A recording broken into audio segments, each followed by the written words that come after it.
trials and tribulations, the pain for some of these managers and coaches under pressure in a heavy holiday period schedule which is coming thick and fast. Big win for Eddie Howe, and Bournemouth has just rocked the steady ship that was Sam Allardyce and Everton, but big win on the South Coast. Mark Hughes at Stoke left a lot of players out. He admitted it. He's focusing on the rest of the game, so he basically threw the towel in. One of the reasons Chelsea spanked him 5-0. Mo Salah continued to fly for Liverpool. That was a big 3 points at Anfield. They've, of course, signed Virgil van Dijk. We'll see him playing soon. If you really don't like somebody this time of year, just get a couple of DVDs of the Huddersfield, Burnley and Newcastle, Brighton game and send it to them. Just send it to them and watch their pain. I suppose for one or two of them they'll say it's not a bad point, but not great performances. It was a big performance for Swansea with a new manager at the helm. Didn't see that one coming. They're most people's favourites to go down. And Man United, good old Man United. How boring were they today? I'll tell you, very. Question for Stevie. Who's the best player in the Premier League this season? KDB, Salah, Kane or anyone else? The best player? I'll tell you, I don't know about the best, but I'll tell you who's the most surprising this year. Sterling. I mean, who would have seen the goals? But that's not the question, is it, Steve? Well, everybody uses a different gauge to who's the best. Some people prefer guys that pass the ball, like a De Bruyne. Some people like players What about you? What do you goals. prefer? What do you prefer? Goals. Okay. So who are you saying? I'm going to go with Sterling. Sterling's been the best player of the season. I'm going to go with Sterling. I didn't see it coming. Okay. All right, then. Next question. Steve, you brag about Pogba's price tag all the time, and all of a sudden we should forget about the price of VVD. Isn't it amazing how people just make up nonsense? I never said that at all. That's a lot of garbage. I heard you bragging. What's a lot of nonsense? I heard you bragging. I'll tell you what, we might have said you expect a higher level of performance for somebody that costs 100 million. We might have said that. We would have kept banging on about 100 million. So you're making it up. What's his name? Rushketh? Punchwa? You're making it up, pal. Right. Send me the tape. Okay. All right, then. He's angry. He is angry. I think it's these seats. He's I hungry. think these seats are making you... Hey, listen, if I've said something, then that's fine, but I didn't say that. All right. When you do pretty well for big clubs like Mohamed Salah has been doing, interest will come, especially from a bigger club, if you would argue such a thing. Real Madrid seem to be interested in the man. Paul Mariner is here with me now because, Paul, we have to see if he is up to Real Madrid level. If we have a look at just his career in the past, now we know that he was at Chelsea, then he went on loan to Fiorentina, spent 2 full seasons at Roma before moving to Liverpool, which is where he calls home now. So Mara's definitely quite the talent this man has, but is it a Galactico level, or could he get there? Well, it looks as though the way that Real Madrid are playing this season, they're going to be in transition. You know, it's can Ronaldo keep going? Yes. Benzema seems to be on the way out. Bale, what's going to happen with him? So, can he play there? Yes, I think he can. What it boils down to for me, Lex, is the way that the team plays. And when you look at Salah coming to Liverpool, it's absolutely tailor-made for him to really, really shine. He plays in that wide area. He works hard out of transition. But when so is he just benefiting from Klopp's style of play, preferred style of play, that high press now? When Roma sold him, he didn't fit into what Roma was doing. Their pattern of play didn't work. They doubled the money on Salah, so it's good business for them. And he wanted to leave, so unhappy player. Okay, we'll double our money. So he goes to Liverpool and absolutely knocks it out of the park. I mean, he's been fantastic. The way that Klopp has handled him, the way that he's played for the Anfield faithful is absolutely lights out. Now, can he make that massive step up? Because I was saying, with all due respect to Liverpool, their ambitions are not quite the same yet as Real Madrid's, because Real Madrid are looking to win trebles and stuff every year. But the Fenway group are still trying to hang on to Coutinho. They've bought £75 million most expensive defender in the world, Van Dijk. So there's intent there with the Fenway group. I just don't think that they would want to sell him. Everybody has a price, yes, I completely understand that. But he seems to be a really happy player. You know, the system, you know, with Firmino and Coutinho feeding him and the likes of Henderson supplying as well, it just seems to fit him. And when you're, you know, he's obviously getting well paid, he's in a happy situation. obviously when Barcelona, Real Madrid, of teams of that ilk come along, it does turn your head a little bit. But can he play there? I think he can play there because he's got that breakaway speed that you can't handle it. Well, we know that Real Madrid like to get their hands on the newest, shiniest thing, but it seems like Liverpool would be a bit dumb to let this one go. Very dumb. Particularly satisfying the team comes behind the way they fought the second half. You seem particularly animated at the end, and like to reflect that. You don't want to be 1-0 down, but if you're 1-0 down that early in the game, you want to see the reaction I saw tonight. So it was the best reaction we showed so far after being 1-0 down. It was fantastic. I didn't see one nervous player. I didn't see any real reaction. Sorry, in a negative way. No, we kept on going and created and played brilliant football. We were defensively really strong. You know, it's the main strength of Leicester is counter-attacking, quick transition. And if you're 1-0 down, so it plays in their hands or cards, whatever, and that's makes it more difficult. But we did really well, and I liked the first half a lot, apart from the result, to be honest. And I thought everybody in the stadium reacted in the right way. Everybody saw, wow, what a game that is. It was 100% one of the best we played so far. And then second half, we knew in half time we have to carry on. That's the thing. There was not a lot of judgment. I said we have to change this or that. We have to do it again and again and again. And it's not. And keep our nerves. That's the most important thing, because of course you get a little bit annoyed after missing third or fourth chance, because they will come again. As long as we don't concede, we always have the chance to score. That's what we did. Fantastic goals, 2 fantastic goals. They felt so good, really. It felt so fair in this moment and deserved. And so I'm really happy about it. Jürgen, I know that it's a team game, managers don't like to single out players, but Salah gives us little choice. What he does is incredible. Is it possible that he can keep this standard for the whole season? I don't know in this moment exactly, but he was limping. That's never a good sign. To be honest, we have to see what his problem was. We will see what he can do for the next game. But yes, he can keep that standard for sure. He's still a young player. He can improve. It's not about scoring only. It's about other situations as well. He's so important for us. But he knows, and I know, he couldn't score if he had not the fantastic support of all the other boys. So we played fantastic passes, and what Sadio's idea in the moment when before Mo scored the first goal, I don't think a lot of people in the stadium saw that would be an opportunity, but that was really important. And so I think he can keep the standard, but that's normal. All the boys can keep the standard they have in the moment. That's not that it's only a run or something like that. The boys show their quality. And so, but we did that already a few times, how you know. The thing is more,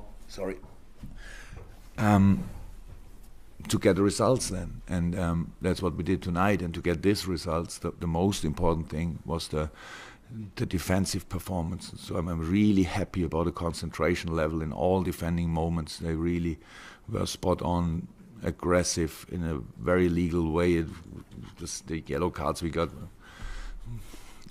especially the one for Emre, was not necessary, I would say, but it showed only the desire of the boys in this moment really to turn this game. And so I was not happy about the yellow card, but the reaction was cool. And so good team performance tonight. Joe again? Yeah. You talk about the defence there. Footballers are human beings as well.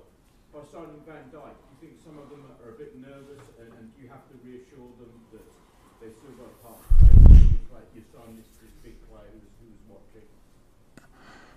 Look, that's part of professional football. You know, new player and the really good players will always say the challenge with other players for the position in the team will always help you. That's how it is, and we cannot go in a season with 2 centre halves and say, so hopefully nothing happens. The third one is logical, and if you have a fourth one, then it's even better.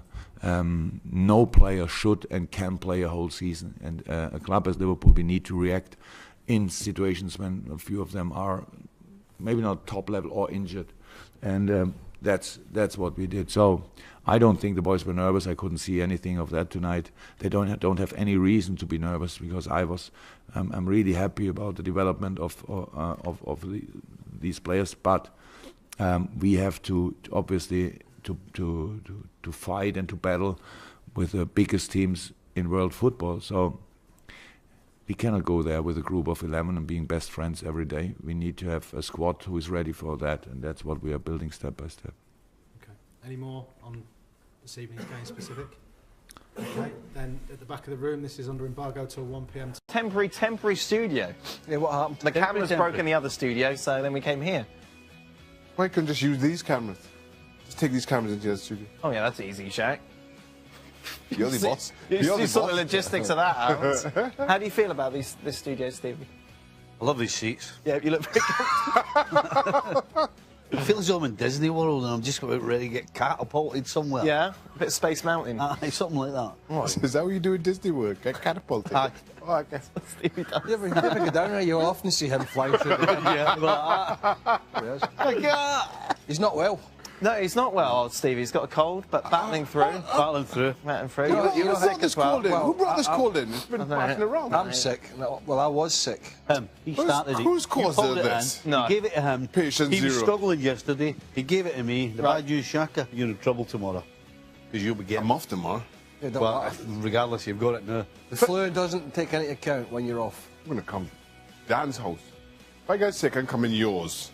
Come mine, it'd be With nice to see chicken you. soup and orange juice. Lovely to see you. You know how Going you out tomorrow. Always welcome. You know how you gauge just how ill he is. You know that, don't you? I offered him a How was that, chocolate, Craig? and he turned it down. Well, it's like you know how we have the gabometer for transfers. We Yes. have the foodometer. For Stevie. You didn't want anything, Steve. When he's not eating anything, Wow. that means it's like you know. Even Eleanor's mince and tatties. Wow. I'm going to Are you gonna have a beer tonight? No. What? I mean that's That's it. That's keep next week Call free. the ambulance. Keep next week free. Why? What for the funeral? Yeah. Goodness me. I mean that's bad. I mean he's like, can I have your golf clubs? No, I It's a don't want. rare event, that, I'll tell you. Well, there you go. Where are you going? It's getting comfy on this chair. Right, let's do it. Are you surprised that there hasn't been news of ageing names going to MLS recently? Is it good or bad for the league? Well, that aging players aren't coming Yeah, to MLS? retirement league tag, I suppose they're trying to get rid of, aren't they? Well, it's good that the league isn't being linked with aging players. Yeah. I think the league has moved past that a long time ago. Yeah. A couple of recent acquisitions suggest that. Well, they should have Pirlo, been taken off. Lampard, Gerrard, never Should- none should- of them shouldn't have worked come, out. no. David Villa worked out very well. Yes, but you know, at the same time, he's a bit of an outlier in that circle. I think MLS needs to go for younger players. Yeah. Whether European, Central or South American doesn't matter, but the old aging players, I don't think is You were is a need part of for the that league. old ageing players, Yeah, weren't you? yeah. They should have stopped just before me. Trust me. That's it, we're done. Have a lovely weekend. Enjoy your New Year's wherever you'll be celebrating it.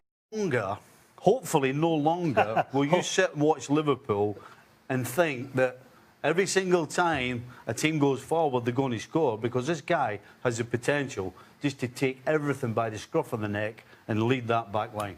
Let's be honest. Stevie, I mean, it's what I said yesterday, but when I said the jury's out on him, I didn't mean like that in a bad way. I just meant it in the way that Stevie said, is can he step up to play in front of the Cop every second week? And have a big travelling support every you know, when they're not playing at home, the big travelling support goes away from home, the TV cameras are there, the expectations are there. That's the only thing that could make it crumble for the lad, or injuries. But let's be quite frank here. Liverpool need a goalkeeper, a right back and a left back. And Joe Gomez is young, Trent Alexander-Arnold is young. They've got Robertson, who's okay. They've got Moreno, who's a disaster. Right? If they're playing Champions League football every year, they need 2 full-backs and a goalkeeper to go with that. So having said all of that, how significant is this signing with regards to where they're going to finish this season? Is it a difference maker in that sense? Potentially. Do you think so? Premier League, in terms of getting in the top 4? Exactly. Potentially, yes. Yeah. Absolutely. Yeah. Absolutely. Listen, the only thing you know is Liverpool are going to score goals. And before this guy came, the only thing you knew, Liverpool were going to throw goals away. This could possibly change that whole second part of it. And if that's the case, then no question, Liverpool should cruise into the top 4. Second? Second? Possibly. Possibly. So you can't rely on Chelsea. No. You can't rely on Chelsea. You can't rely on Tottenham. If we go back to the start of the year, we're looking at third straight away. Right. And if Man United start slipping up, then it's possible. It's possible. You're scrambling for fourth at the moment. Did you have Liverpool in the top four at the start of the season? No, I did not. Right, there you go. I'll tell you what, hold on a second. No, you got them in I didn't have them in top. I didn't have them in the top four, and they're sitting right in four now without having a decent centre back that they've just signed. So now that means that they're completely solidified in the top four. And if he does what I think he can do and what he's expected to do, hold on a second. Oh, so you're pinning your top Liverpool are Chelsea? Oh no, wait a second. Liverpool are solidified in the top four. Absolutely. Ahead of Tottenham and Arsenal. Solidified. Absolutely. Solidified. Absolutely. You're going to. I tell you what. You're going to choke on that. What has been Liverpool's only problem this season? Goalkeeper. Goalkeeper, A goalkeeper and a centre-back. A goalkeeper and a centre-back. A goalkeeper and a centre-back. Holding They're midfield sitting player. in fourth and they've just signed the best centre-back available in Europe. If that's So solidifying... how does that not solidify their place on paper, ahead of two teams it and helps them. Arsenal, who have just said are unreal, by the way, to watch. Harry And Kane. Tottenham, who in the Premier League have been as inconsistent as they've been consistent in the last 3 years. You've just asked him to play under massive pressure at a massive club in Liverpool. You've just piled more and more pressure on this kid, because what you've just said is that he is the be-all and end-all to get you lot in the third or second. I picked Liverpool to get top four, right, and fourth place, but he's solidifying them. Right. That's it. That's it. They've signed Van Dijk. That is it. Forget the fact that Tottenham have got Harry Kane, and by the way, a damn good defence with Alderweireld and Vertonghen and Sanchez. Forget them. They're sitting in fifth. Yeah, I would imagine that's quite close to fourth. Sorry, it's behind fourth. Yeah, fourth, right? but solidifies. Yeah. Sorry, yeah. Solidifies. Yes. Van Dijk solidifies top four. Yes. Just finally, Stevie, does this hold on a second. He's actually arguing, because I'm saying it's solidifying, when he actually picked him to be in the top four anyway. Yeah. Without Van Dijk. Yeah. So how can you turn mine into a negative when they've actually added to what they've already got that you picked would be in the top four? I'm not, but it's hardly guaranteeing top four, is it? It's not solidifying top four. It's giving them an opportunity that's probably better than having Lovren there, but it's not solidifying. Sorry? In your opinion. In my opinion, is it solidifies in the top guaranteed. four? Top centre-half. I think he makes good decisions. I think he makes players around him better. And I think that this is just what Klopp needs at the heart of that defence. Who will he partner him with? We'll have to wait and see, but I think this is a massive help for Liverpool. But he's not played that much football in the last couple of years.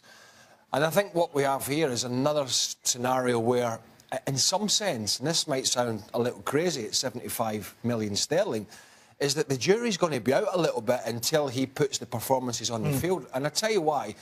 Because clearly there's been a lot of Southampton players going to Liverpool. One of them was Dejan Lovren, who was doing very well for Southampton. He goes to Liverpool, makes mistake after mistake.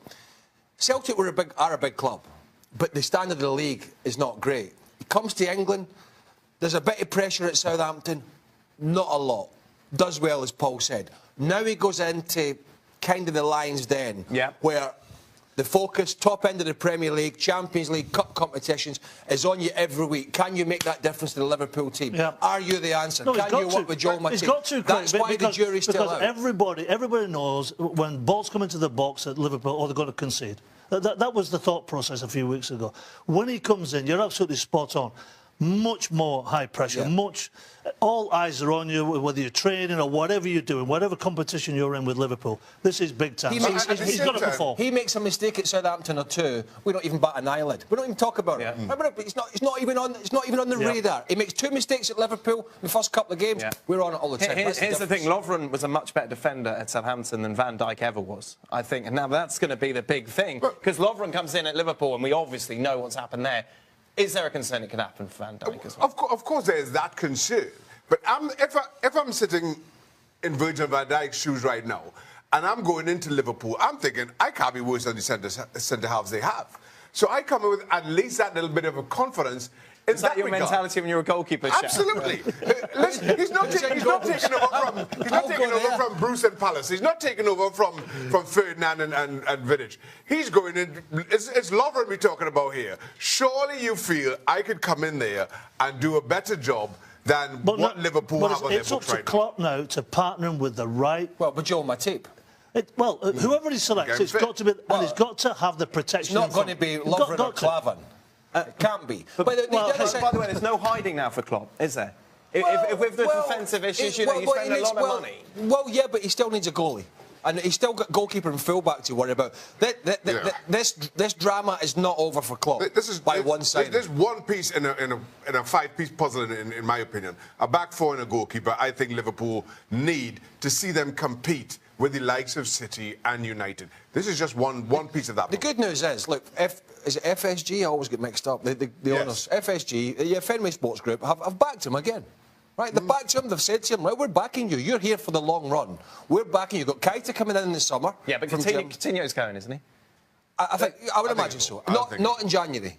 No, but he'll go in the summer, I think he'll go in the summer. But obviously, Salah doing as well as he has, and one or two others, might dampen that a little bit. Still, he's going to lose a very good player. But they have backed him. And as we say, it's the jury's out for Van Dijk. It is an absolutely wonderful opportunity for this guy to go to one of the best clubs in England, if not Europe. And he's got a platform to go and do it now. And the platform is Virgil van Dijk.